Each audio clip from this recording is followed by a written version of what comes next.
selamat pagi dan salam sejahtera. Selamat pagi, Miss. Oke, apa kabar? Baik. Oke, saya harap semua dalam keadaan yang sehat dan sila jaga kebersihan Anda. Oke. Dan sekiranya ada di antara kamu yang tidak sehat, kamu just stay di rumah saja, tidak perlu datang, oke?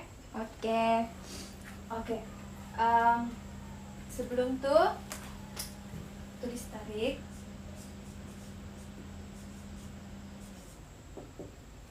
Tarik hari ini berapa? 5 Oktober. Oke.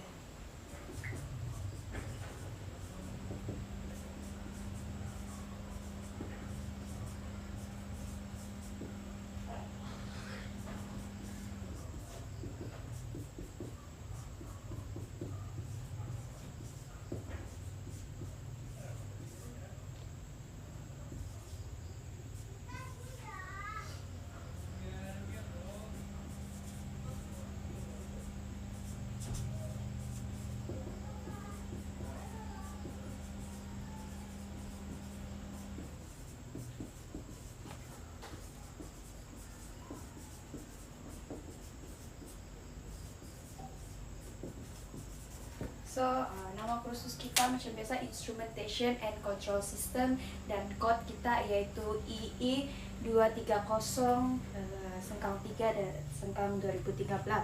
Oke? Ketua kelas sila semak kedatangan.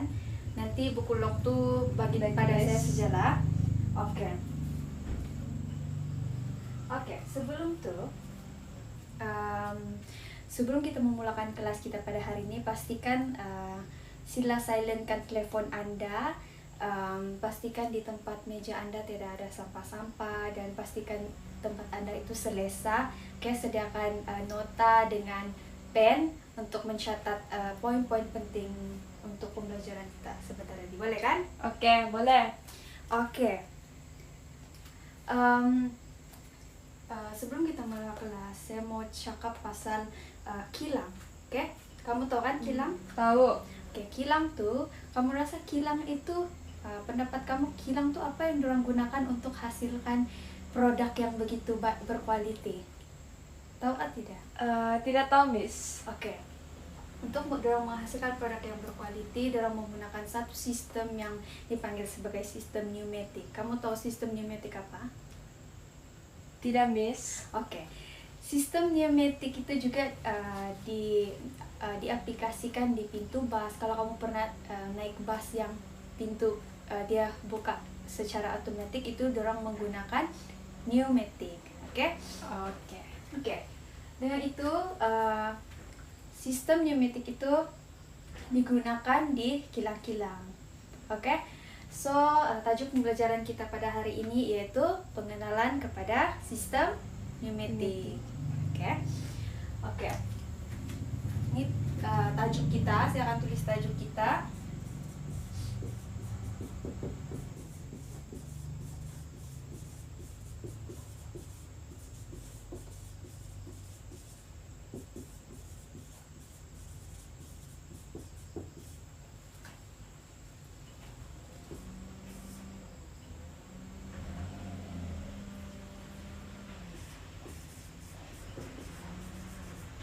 So, tajuk kita pada hari ini pengenalan kepada pneumatic system ataupun sistem pneumatik lah. So, pembelajaran kita pada hari ini mempunyai 3 objektif. Yang pertama,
So, ini merupakan objektif kita pada hari ini. Yang pertama, huraikan prinsip asas pneumatik. Yang kedua, jelaskan kebaikan sistem pneumatik. Dan yang terakhir, terangkan jenis-jenis komponen sistem pneumatik. So, tujuan pembelajaran kita pada hari ini untuk pelajar lebih didedahkan tentang asas sistem pneumatik dalam industri. Oke? Oke. Sebelum kita mulakan penyampaian, saya mau tanya, setakat mana yang kamu tahu tentang sistem pneumatik itu? Ada yang tahu? Tidak tahu, Miss. Oke. Sistem pneumatik, first saya akan tunjukkan slide dulu. Oke.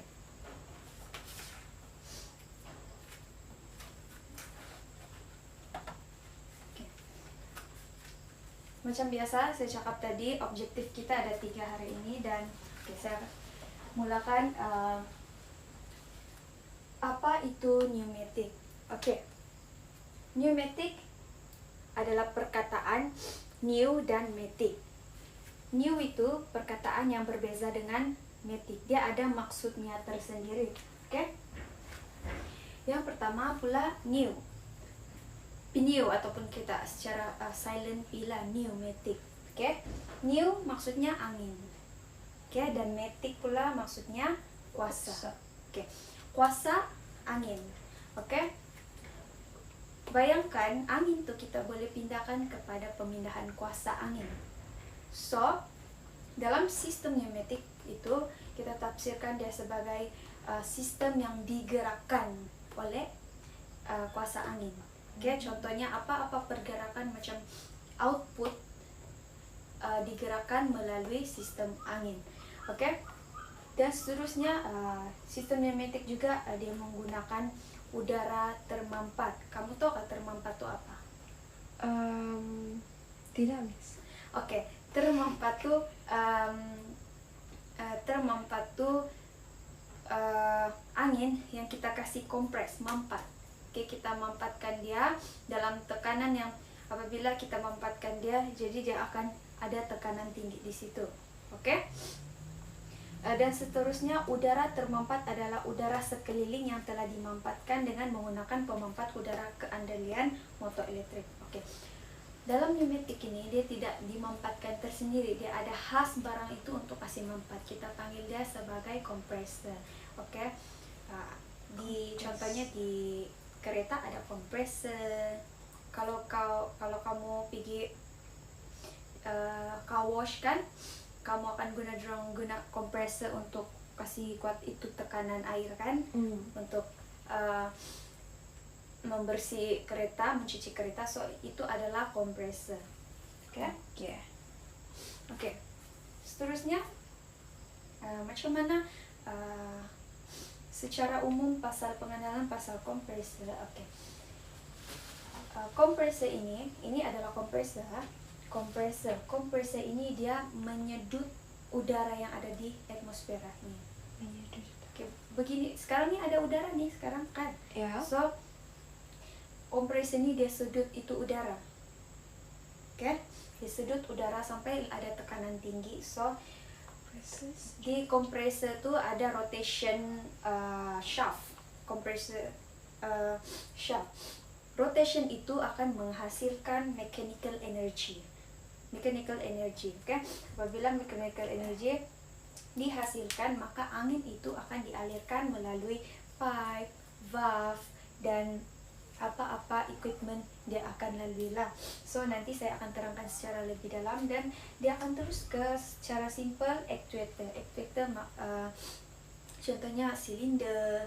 Oke, silinder yang boleh tolak satu barang tuh.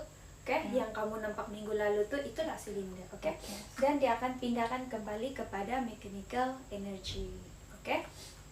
Ini merupakan serba sedikit tentang pengenalan pneumatik. Oke, sekarang saya akan terangkan bagaimana proses sistem pneumatik nih.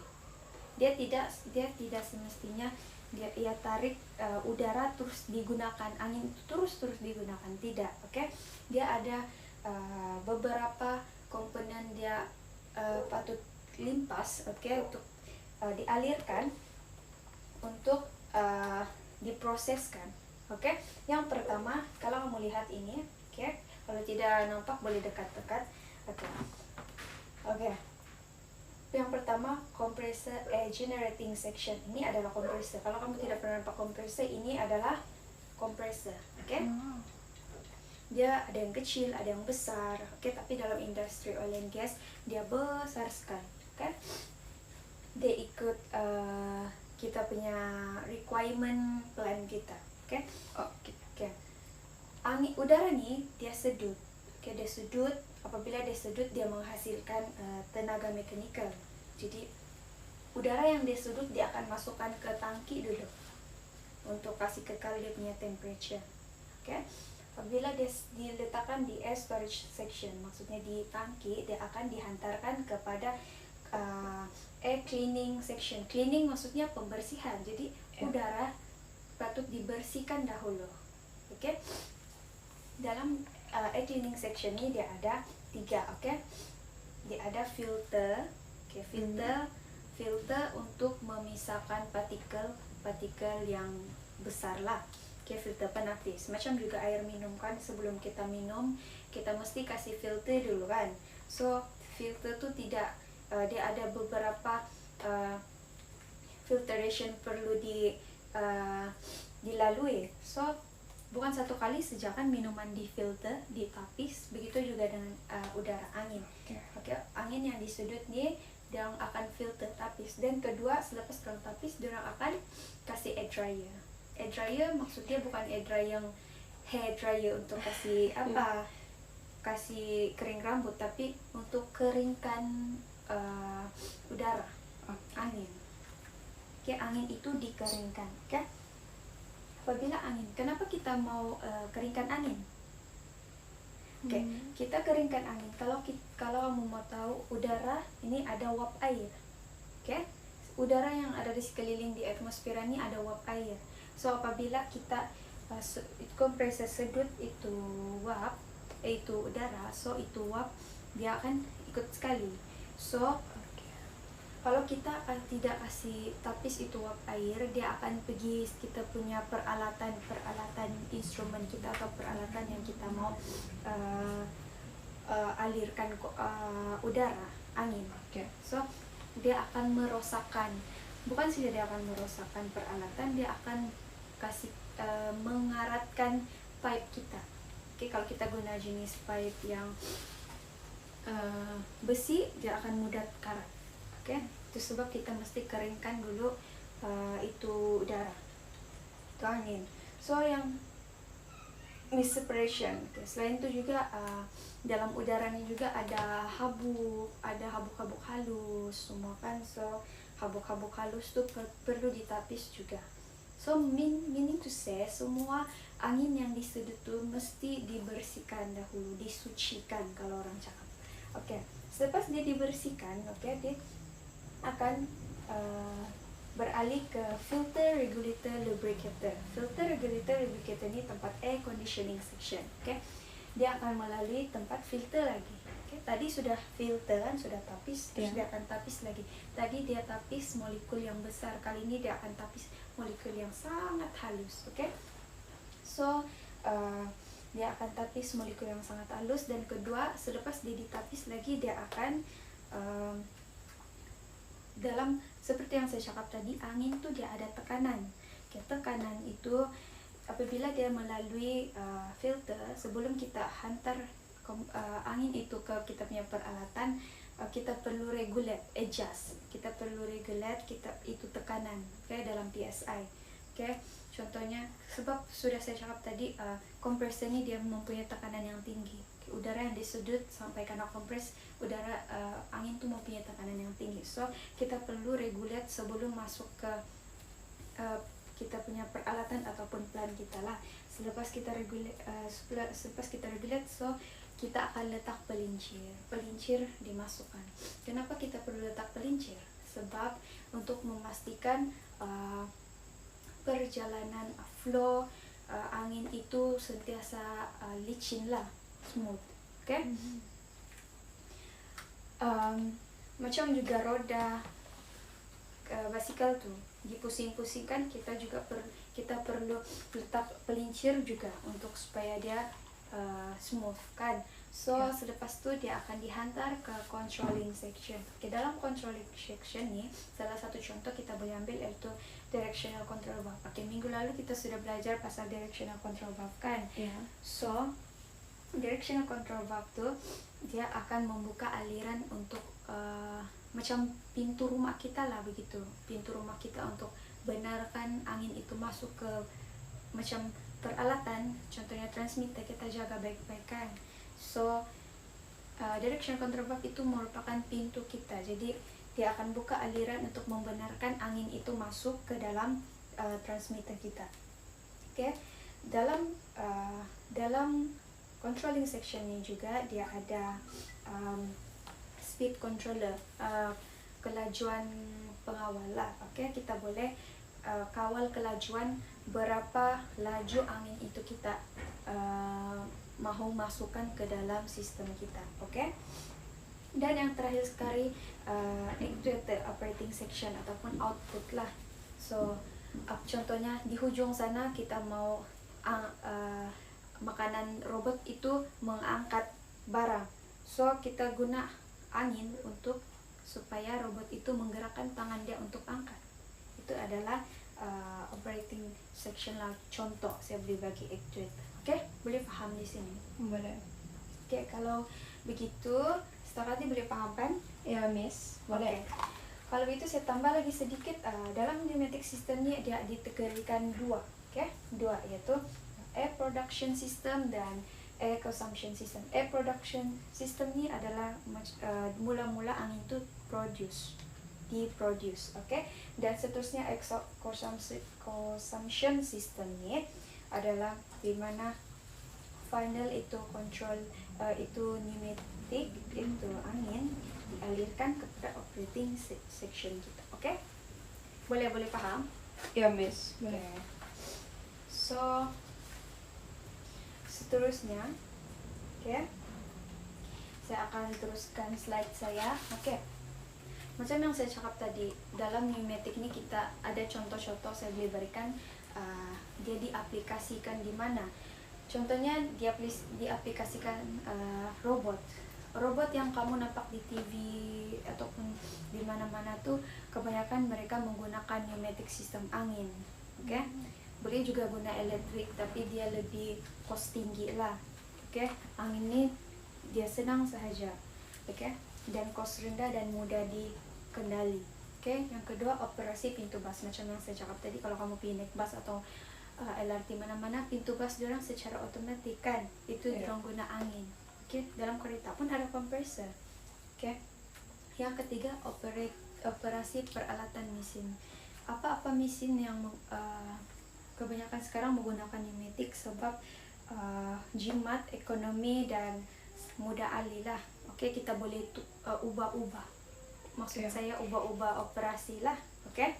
Okay. Selain itu juga dorang guna dorang aplikasikan di kilang makanan, mostly semua guna. Ada juga guna elektroneumatik kan.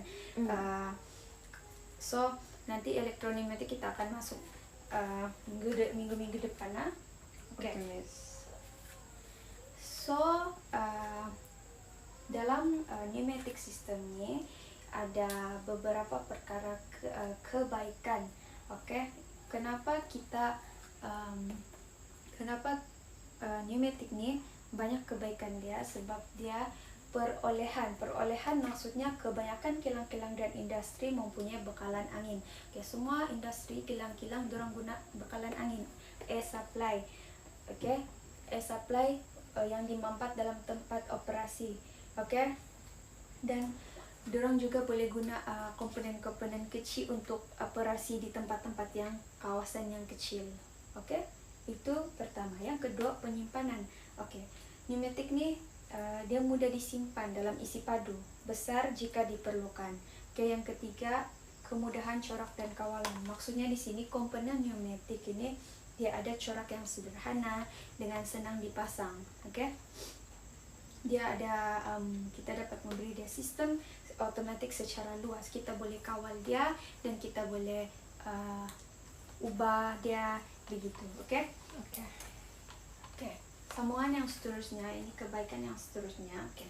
Ekonomi, oke. Macam yang saya cakap tadi, pneumatik ini dia sangat ekonomi, dia kos rendah, oke. Disebabkan penyelenggaraan dia yang rendah sahaja, oke. Dan kedua, reliability. Komponen pneumatik mempunyai jangka hayat yang lama tanpa servis. Jadi dia perlu diserviskan dalam tempo yang lama lah. Oke, tidak perlu balik-balik kita servis. Oke, penentangan kepada persekitaran. Oke, ciri-ciri pneumatik ini dia tidak akan terganggu walaupun suhu atau keadaan atmosfera persekitaran berubah. Contohnya macam atmosfera di udara di sekeliling dicemari, tapi kompresor dia tidak akan ada efek sama pencemaran udara ni. Sebab kenapa? Sebab di dalam sistem tu dia sangat canggih. Dia ada filter, dia ada air dryer. Itu sebab kenapa dorang perlu ada tapisan angin lagi, sebab dalam udara kita ni ada yang tercemar, oke? Dan seterusnya persekitaran yang bersih, oke? Ia adalah bersih dengan sistem perawatan exhaust angin yang sesuai dan boleh dipasang di bilik-bilik yang bersih yang piawai, oke? Boleh? Boleh. Oke, boleh faham kan? Ya, Miss. Boleh. Oke. So, saya teruskan seterusnya jenis-jenis komponen sistem pneumatik. Oke.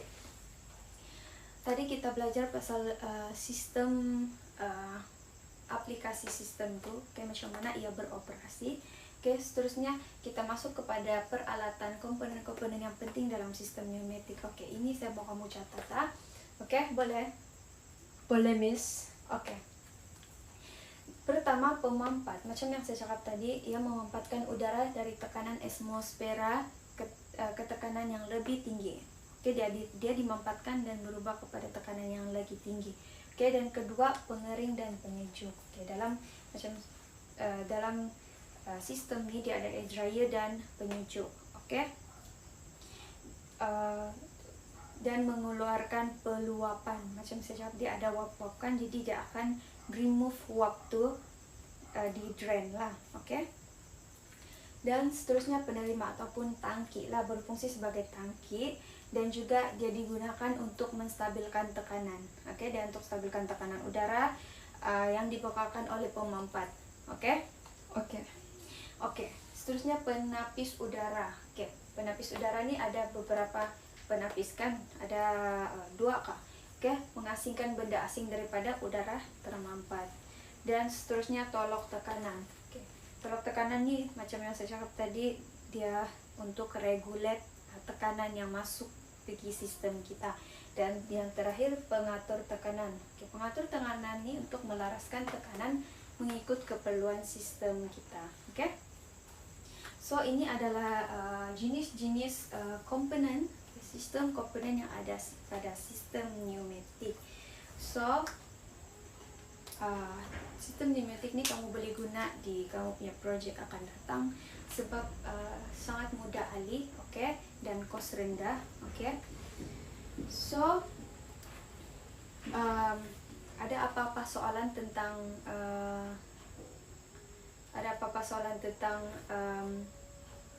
penyampaian saya yang baru saja saya jelaskan tadi ini? Oke, tidak? Tidak, Miss. Oke, seterusnya saya akan pergi ke pengedaran kertas penerangan, ya.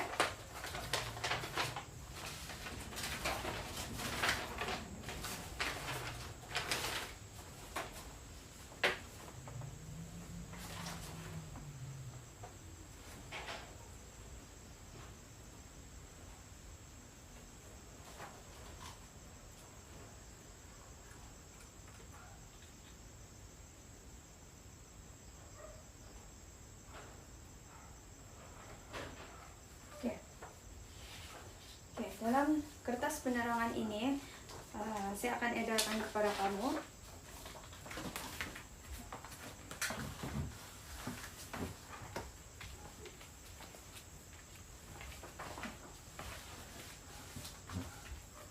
Dalam kertas penerangan ini dia ada 19 muka surat. So, saya mau kamu baca nanti. So, nanti kamu baca dan pastikan kamu paham sebab di sini adalah nota yang lebih detail. Boleh? Boleh. So, sebelum itu kamu ada apa-apa soalan? Tidak kan? Oke, tidak apa. Saya akan tanya kamu soalan Oke, untuk Miss. uji kepahaman kamu. Oke. So, yang pertama berikan 3 komponen sistem pneumatik. Yang pertama pemampatan, penapis udara, dan pengering udara. Oke, good. Tepuk tangan, oke? Betul, oke? Pemampatan, penapis udara, dan pengering udara. Oke? Soalan yang seterusnya, berikan maksud udara mampat. Maksud udara mampat ialah udara sekeliling yang telah menggunakan pemampat udara. Oke, good. Give a big clap. Oke.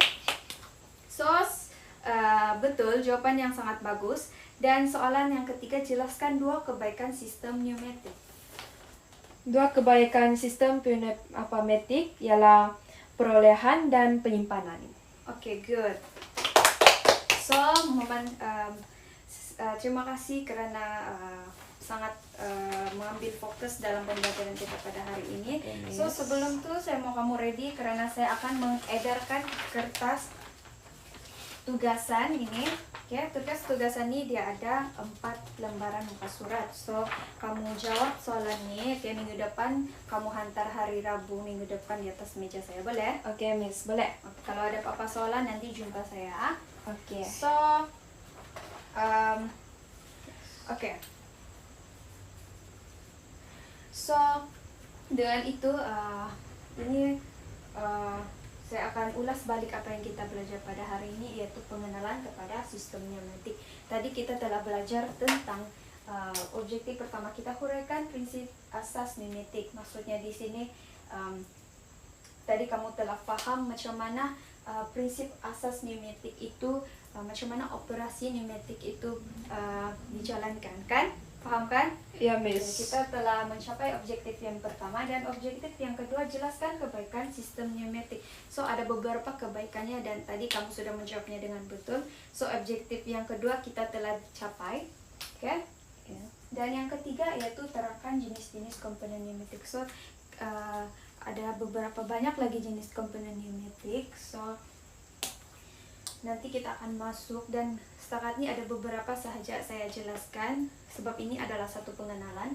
So, kita telah mencapai objektif yang ketiga. So, oleh itu pembelajaran kita pada minggu hadapan yaitu type of instrument, operation, data and information. So, saya mau kamu ready untuk tajuk kita pada minggu depan. Nanti saya bagi tahu apa-apa perlu disediakan dan saya harap saya sangat berterima kasih karena kamu fokus dan ambil